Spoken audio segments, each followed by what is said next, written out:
Hello दोस्तों, स्वागत है आपके अपने चैनल केवल क्लासेस में। और आज हम लोग पढ़ेंगे वास्तविक संख्या, जो क्लास 10th का ये पहला अध्याय है। इस अध्याय से 5 अंक मिलेंगे टोटल आपको। और आज हम लोग केवल महत्वपूर्ण प्रश्नों का ही अध्ययन करेंगे। तो वास्तविक संख्या पढ़ने से पहले हम समझेंगे कुछ संख्याएं। प्राकृतिक संख्या, दूसरा नंबर सम संख्या, तीसरा नंबर विषम संख्या,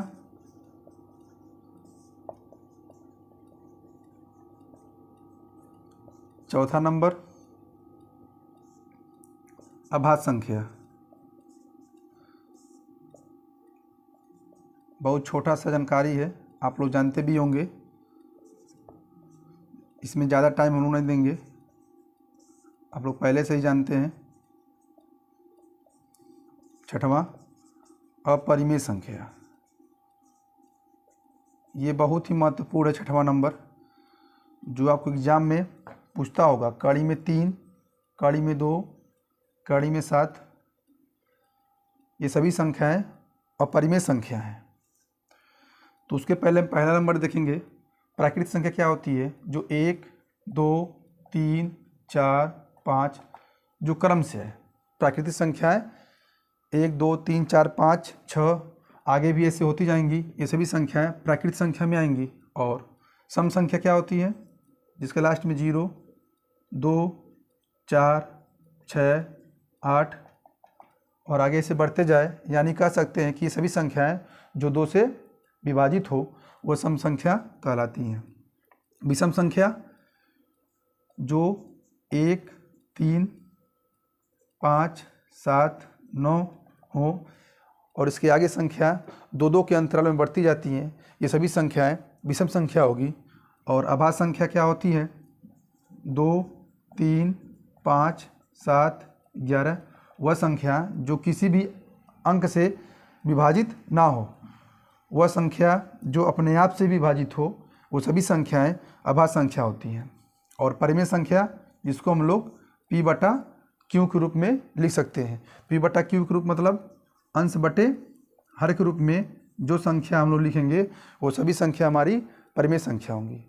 तो ये छोटी सी जानकारी थी। इसके बाद हम लोग बहुविकल्पी प्रश्न पे चलेंगे, जो वास्तविक संख्याएं में 5 क्वेश्चन को लिया गया है और बहुत ही महत्वपूर्ण है। तो पहला, वास्तविक संख्याएं में ये 5 क्वेश्चन जो निम्न है, बहुत ही महत्वपूर्ण क्वेश्चन है बोर्ड के एग्ज़ाम में, जो 2024 में आपको 100% कह सकते हैं कि पूछेगा जरूरी है। तो पहला क्वेश्चन क्या है इसमें से? निम्न में से अभाज्य संख्या क्या होगी? तो अभाज्य संख्या बताए थे अभी जस्ट कुछ मिनट पहले कि वह संख्या जो किसी से ना कटे, स्वयं अपने आप से कटे। तो ऑप्शन नंबर हमारा कौन सा होगा? दूसरा होगा। दूसरा क्वेश्चन क्या है? परिमेय संख्या कौन है? तो परिमेय संख्या क्या होती है जिसको P/Q के रूप में लिख सकते हैं। इसको देखते हैं, ये रूट से बाहर नहीं निकल सकता है। जैसे देखिए 4 है, 4 को लिख सकते हैं 2 × 2, बाहर निकालेंगे 2, 2 के नीचे 1 लिखेंगे, तो देखिए परिमेय के रूप में हो चुका है। तो ये क्या है? एक परिमेय संख्या है। इसको रूट से बाहर हम लोग नहीं निकाल सकते हैं, ये भी नहीं होगा। और इसको भी रूट से बाहर निकालें तो निकल सकते हैं, लेकिन पॉइंट में होगा, वो एक परिमेय संख्या गिनती नहीं आएगी हमारी। और ये भी रूट से बाहर निकालेंगे तो ऐसे ही आएगा। लेकिन 9 को जो बाहर निकालेंगे रूट से हम लोग, तो 3 × 3 कितना हो जाएगा? 3। इसको P/Q के रूप में हम लोग लिख देंगे, तो ये संख्या हमारी क्या कहलाएगी? एक परिमेय संख्या। जो ऑप्शन क्या होगा? दूसरा होगा। ये क्वेश्चन देखिएगा, इस बार फंस जाएगा, कन्फर्म है। 2 या 2 से अधिक अभाज्य संख्या का महत्तम समापवर्तक क्या होगा? या तो इसको आप कह सकते हैं हाईएस्ट कॉमन फैक्टर, यानी कि HCF। ठीक है, क्या होगा? तो क्या क्वेश्चन में है? 2 या 2 से अधिक अभाज्य संख्याओं का। तो अभाज्य संख्या क्या होती है? जो किसी से न कटे, जो केवल अपने आप खुद से ही कटे। इसमें देखेंगे एक हमारा अभाज्य संख्या में गिनती नहीं होता है, ना कि ये 4 होता है। क्यों? क्योंकि 4 भी हमारा 2 से कट जाएगा। बचा मेरे पास ऑप्शन बी और ऑप्शन सी। इन दोनों का महत्तम समापवर्तक सॉरी गलती हो रहा है, 2 या 2 से अधिक अभाज्य संख्याओं का महत्तम समपवर्तक क्या होगा। कोई भी 2 संख्या लीजिए आप अभाज्य, जैसे 2 ले लीजिए और 3 ले लीजिए। इसका अगर हम लोग महत्तम समपवर्तक निकालते हैं तो देखिए 2 को हम लिख सकते हैं 2 गुणे 1 और 3 को लिख सकते हैं 3 गुणे 1। तो दोनों में क्या मिल रहा है, दोनों में 1 मिल रहा है, तो इसका महत्तम समपवर्तक क्या होगा, 1 होगा। ठीक है ना। और क्वेश्चन नंबर 4 क्या है, 2 परिमेय संख्याओं के बीच कितनी परिमेय संख्या होंगी। इसका ऑप्शन तो हम लोग लग रहा नहीं लिखे हैं, तो ऑप्शन में हम दे देते हैं, रुकिए रहिए 1 मिनट।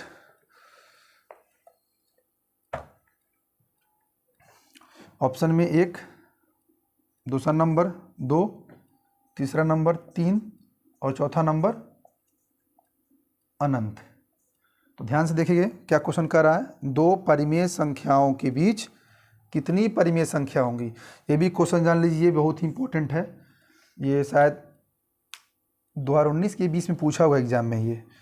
तो 2 परिमेय संख्याओं के बीच परिमेय संख्या कितनी होगी, अनंत होगी। कितनी होगी, अनंत होगी।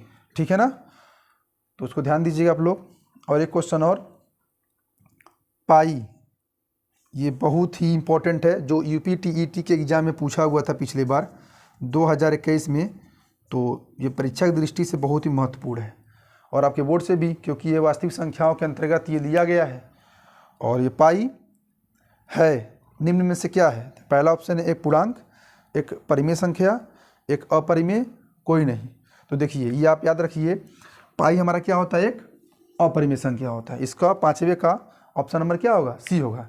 इसके बाद हम लोग पढ़ेंगे एचसीएफ और एलसीएम निकालना। तो छठवां क्वेश्चन, तो छठा क्वेश्चन हम लोग के पास ये है, यदि एचसीएफ 2 संख्याओं का 18 हो तो एलसीएम ज्ञात कीजिए।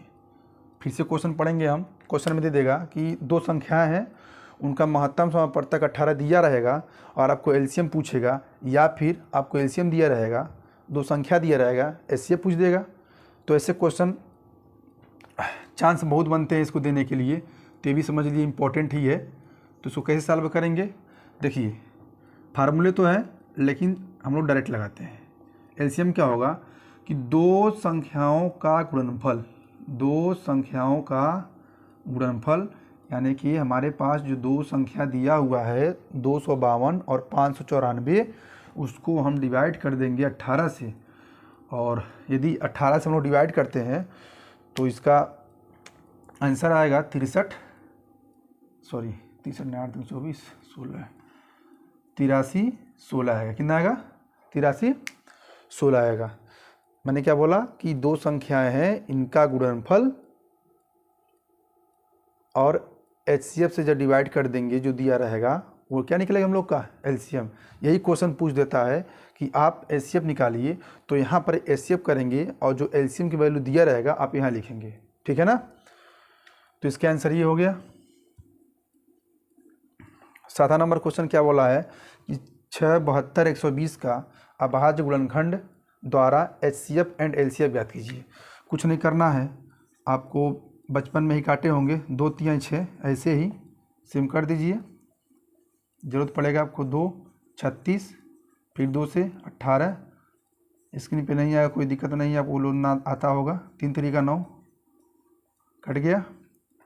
120 इतना छोटे अंक से काटिए, 2 6 12, 2 3 6, ठीक है, 15, 3 5 15, और ये हमारा 5 से ये डिवाइड हो जाएगा। तो देखिए पहले हम क्या निकालेंगे, एचसीएफ। एचसीएफ क्या कहता है कि जो 3 नंबर दिया गया है 6, 72, 120, इन तीनों में सबसे ज़्यादा उभयनिष्ठ कौन संख्या है। आइए देखते हैं।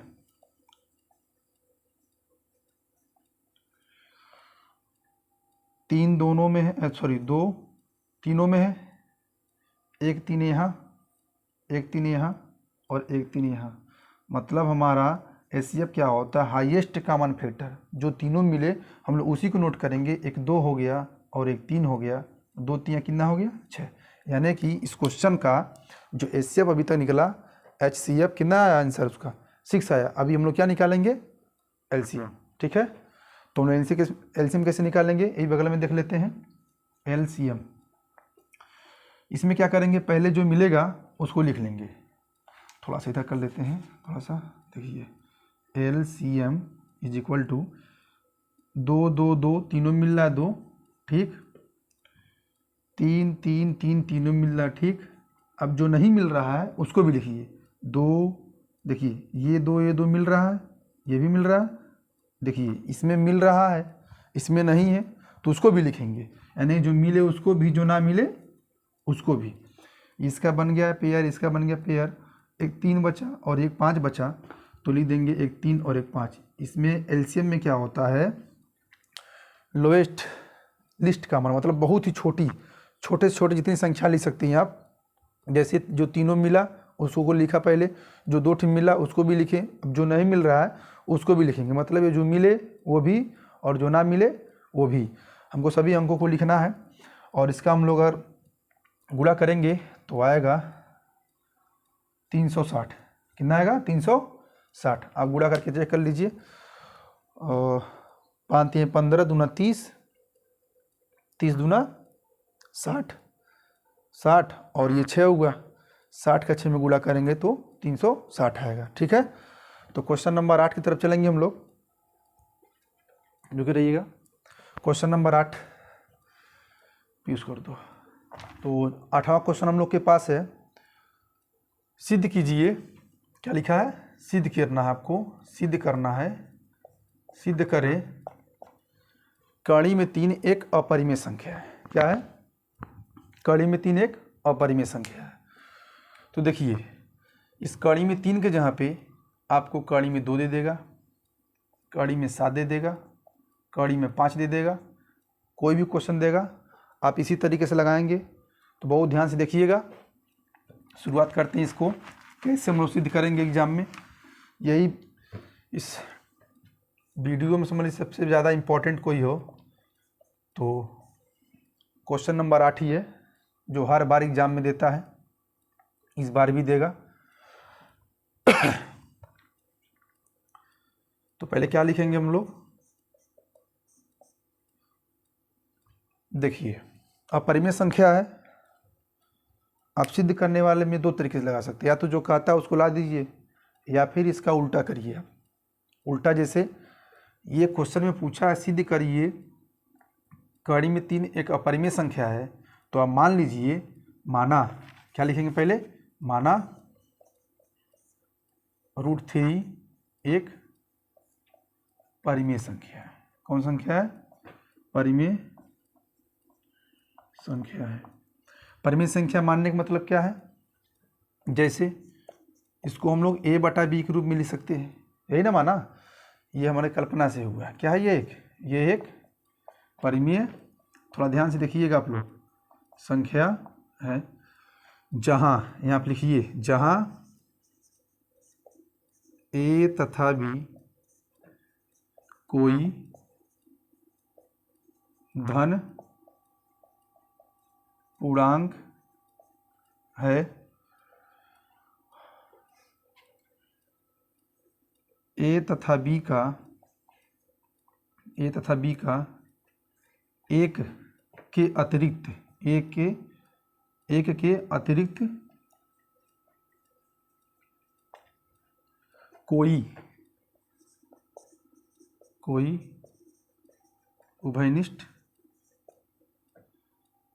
एक के अतिरिक्त कोई उभयनिष्ठ संख्या या अंक नहीं है। कैसे, थोड़ा समझते हैं इस चीज़ को। अगर हम कहें कि a को लिख सकते हैं a गुणे 1 और b को लिख सकते हैं b गुणे 1, तो दोनों में क्या होगा, कॉमन क्या है, HCF क्या इसका है, 1। या तो आप इसको इतना लिख सकते हैं, जहाँ a b एक धन पूर्णांक है और इसका HCF कितना, 1। इतना नंबर लाइन अगर आप लिख भी देते कोई दिक्कत नहीं लिखते हैं तो आप ब्रैकेट में इसको लिख सकते हैं। तो हमने इसको क्या माना, एक परिमेय संख्या है। तो जब परिमेय संख्या माने हैं तो आइए देखते हैं आगे क्या करेंगे। इसको क्रॉस मल्टीप्लिकेशन मतलब त्रिज्या गुणा स्क्वायरिंग बोथ साइड, यानी दोनों पक्षों का वर्ग करने पर, दोनों पक्षों का वर्ग करने पर 2 का मतलब b का वर्ग करेंगे तो हो जाएगा b स्क्वायर, √3 का स्क्वायर करेंगे तो √3 का मतलब ये होता है, अगर हम इसको स्क्वायर करने जाते हैं तो √3 गुणे √3 एक 3 हो गया, यहाँ ले देंगे 3a स्क्वायर, या इसको सीधा करेंगे तो a square equal to 3b square लिख सकते हैं इसको, ठीक है। तो अब क्या होगा इसके आगे, अब अगर हम इसको डिवाइड करते हैं इधर लाते हैं, दिस इम्प्लाई अगर a स्क्वायर बाई 3, आप इस लाइन को लिखिए या ना लिखिए कोई दिक्कत नहीं है, हम इसलिए इसको लिख दिए हैं ताकि आपको बारीकी समझ में आ जाए। अब लिखेंगे 3a स्क्वायर को बटे का मतलब होता है कि इससे इसमें भाग देना, यानी कि ये संख्या जो भी यहाँ होगी वो 3 से कट जाएगा, तो क्या लिखेंगे 3a स्क्वायर को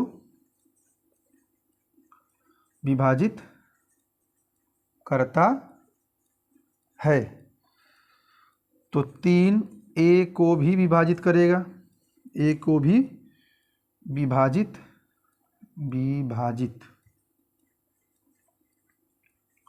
करेगा, ठीक। ये कैसे संभव है, किताब में लिखा था देख के छाप दिया, ऐसे थोड़ी ना होता है, हम बताते कैसे हो रहा है। देखिए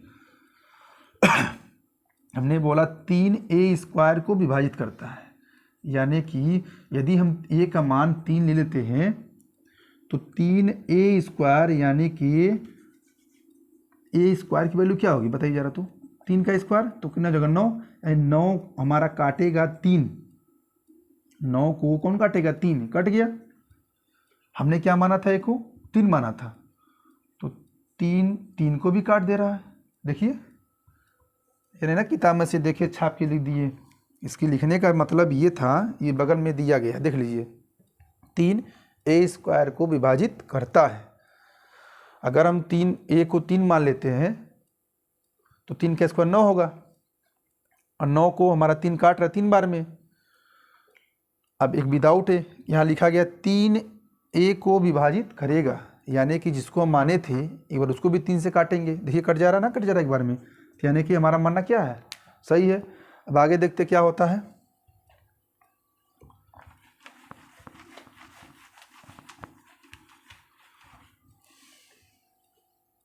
नोट कर लीजिए आप लोग।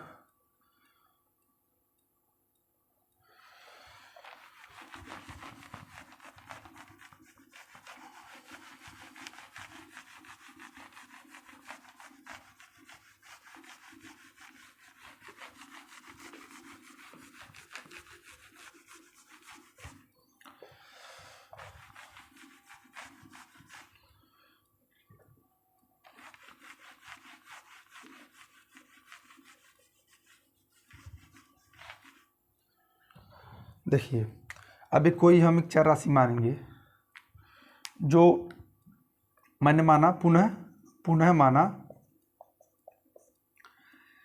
a = 3 के रखें। क्या अगला नंबर जो b होगा वो डिविजिबल है कि नहीं है, उसको ज्ञात करने के लिए हम लोग a की जगह पे 3 के रखेंगे।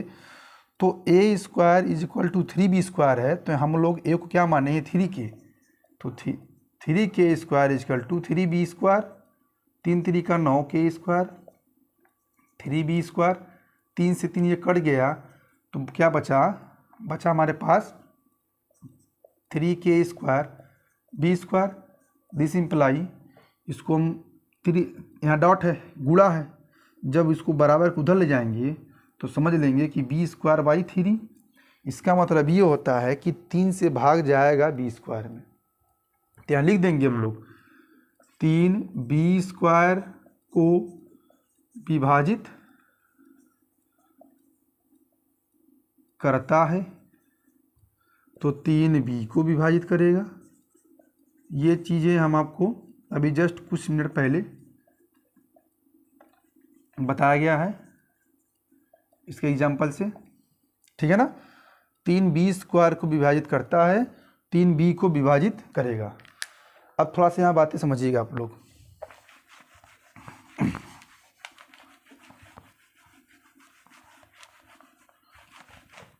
अभी जो यहाँ पर हम लोग इरेज किए हैं उसमें लिखा था कि 3a² को विभाजित करता है, 3a को विभाजित करेगा, यानी कि 3 हमारा a² को भी काट रहा है और 3 b² को भी काट रहा है। तो काटने का मतलब क्या है कि ये दोनों, देखिए बात ये है कि 3a² को काट रहा है और 3b² को भी काट रहा है। इन दोनों को काट रहा है कौन? 3, यानी कहीं ना कहीं ये 3 कॉमन है, 3 HCF है इसका। तो हम लोग क्या माने थे? हम लोग माने थे कि इसके पहले जो भी इरेज किए हैं कि a और b जहाँ एक धन पूर्णांक है और एक के अतिरिक्त इसका कोई और उभयनिष्ठ गुणनखंड नहीं है, लेकिन इसका गुणनखंड क्या आ रहा है? 3 आ रहा है। देखिए, क्योंकि जब 3a को विभाजित करता है, 3b को विभाजित करता है, तो उभयनिष्ठ हुआ ना ये 3। हमने क्या माना था कि a और b का एक के अतिरिक्त कोई भी अन्य उभयनिष्ठ गुणनखंड नहीं है। तो हमारी कल्पना क्या हो रही है? यहीं पे गलत हो रही है। यहाँ लिख दीजिए,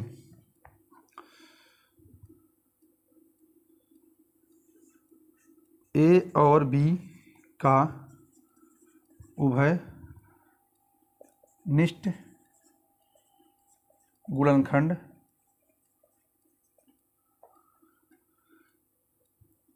उपरोक्त अनुसार